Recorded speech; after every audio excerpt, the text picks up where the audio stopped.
Just to follow up on the theme and rhyme, again, is what's called fronting theme, because not always the theme may not appear at the very, very beginning of the sentence.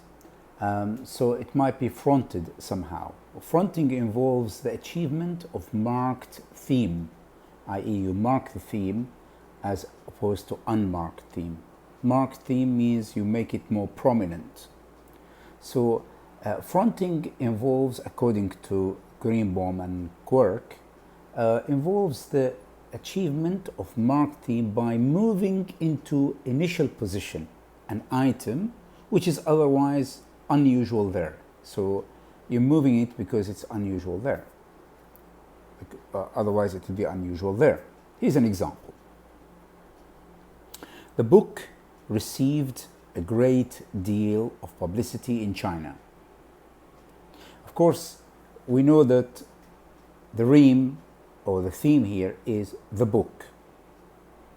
And then the rest is the rhyme, received a great deal of publicity in China. But we need to understand that there are other ways of making it as a marked theme. Okay? Of course, fronting itself has got many types. There's fronting of time, of place, fronting of place, fronting of the object or the complement, or fronting of the predicate. If you are fronting the time and place, for example, you might say, in China, the book received a great deal of publicity. That is fronting. But that is of the, in a way, it's the rhyme here, not the theme. But I'm just giving you what type of fronting here. You can have a place or time or object and complement or predicate that you need to front. Now let's look and focus more on the theme fronting. And the theme fronting can be done in two ways in English language. And of course, this is very important, not only for interpreting, but for translation. It's for both translation and interpreting. You need to understand the structure which is relating to theme and rhyme. Because you always hear about analyzing this sentence according to the structure, according to the syntax, according to the verb, subject, object, verb, word class, and so on.